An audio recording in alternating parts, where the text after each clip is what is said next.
would love to hear your take on what's going on and what we should be making of the opportunity for change right now.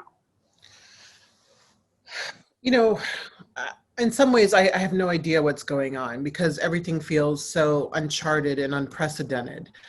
In a normal world, we would have a government that saw that we were facing a coronavirus pandemic and do something about it. And instead, we live in a world where our government has literally chosen to do nothing about it, has hoped that perhaps it might just run its course like it's a common cold. And against that backdrop, we also have an administration that is trying to take away health care from more than 20 million Americans. We have a government that is actively interested in disenfranchising the most marginalized voters. And we have an administration that does not care about the millions of Americans who are currently going hungry and who are struggling to find ways to take care of their children while they also work full-time jobs when most school systems are not functioning. It's incredibly chaotic. And then, of course, there is also the ongoing systemic racism and protests against police brutality, extrajudicial murder, and just the casual indifference of police departments everywhere to Black lives. It's overwhelming. And I think a lot of people are incredibly overwhelmed with how do you even begin to synthesize what's happening when it all seems so terrible? Are there things about this movement this summer that give you hope? One that has stuck out to me, and it's a stat I've been quoting everywhere I go. I think I read it in the New York Times.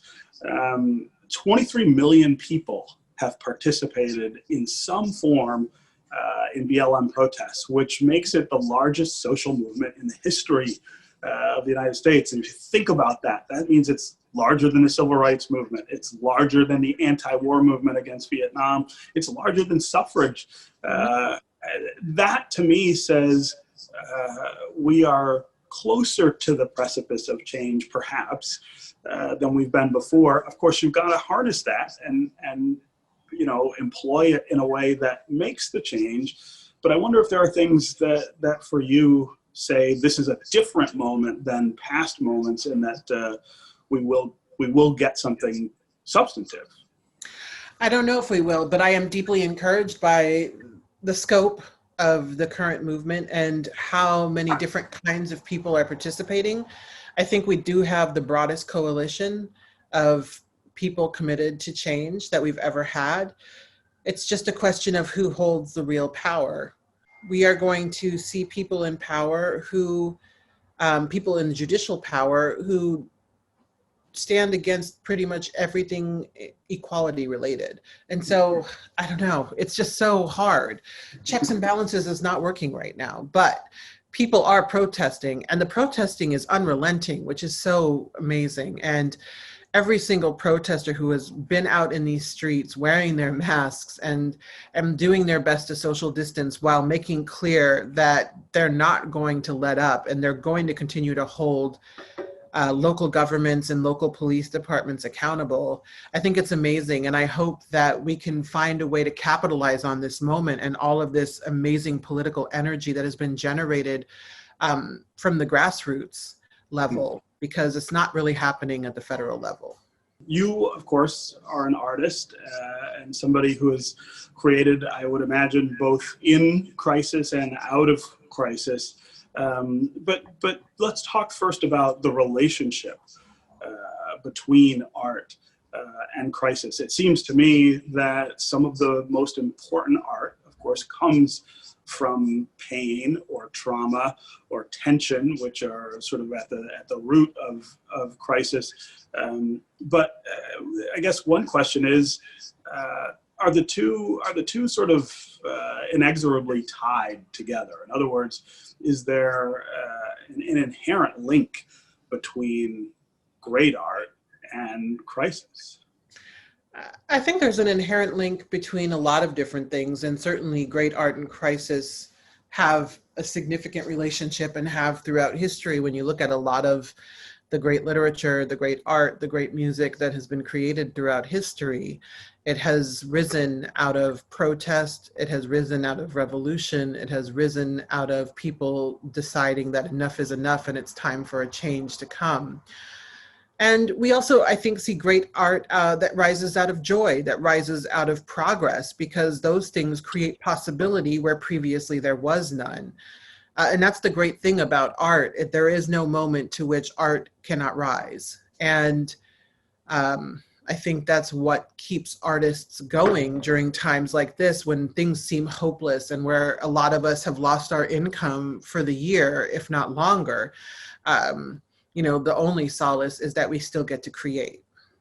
Your own work, of course, the work that I think most people identify you with, your memoir, is about it is about personal trauma and tension, and you're drawing on that to find hope and to find identity and strength and identity. Walk us through that process for you, leaning into pain, leaning into trauma to try to create great art. Yeah, certainly. When I wrote Hunger, I was very interested in writing a book about what it means to live in a fat body in a world that does not welcome or accommodate fat bodies. And of course, to do that required facing some difficult truths and making myself vulnerable in ways that were deeply uncomfortable.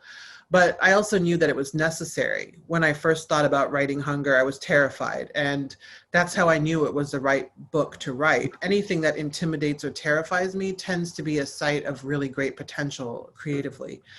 And so I had to find a way to balance my absolute fear and terror of writing this book with the actual writing of the book. And it certainly wasn't easy, but to see how the book has resonated with people, to see the kinds of people the book has reached, has let me know that, you know, I would not wish suffering on anyone. And I do not believe that you have to suffer to make art. I think that's nonsense. But I do know that something productive rose out of my suffering. And for that, I'm grateful.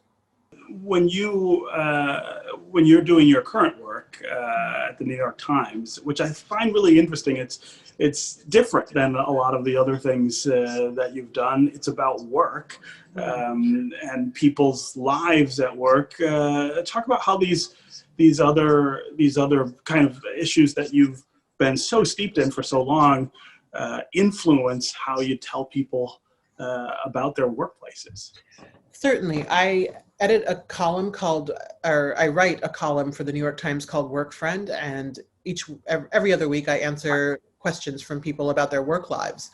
And, you know, the reality is that everyone has someone they hate at their job who hates them, or a boss who's incompetent, or they are in a toxic environment. And I try to offer the best advice I can.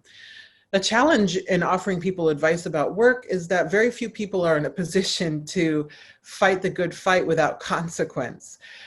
You know, the easy answer to almost every question I get is quit your job. But the reality is that very few people can simply just quit their job. And so it's challenging. And the reasons that they can't quit their job are because while they may have a so-called good job, the economy is right now in tatters. And they may not be able to find a position that will compensate them the way their current position will, or they might not be able to get a good recommendation from their current employer.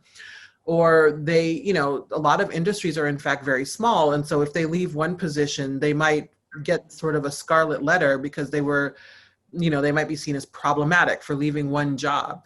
And so I try to take all of this into account and give the most empathetic advice that I can, while also realizing that we live in the real world and it's not so simple as saying quit your job when very few people can do that.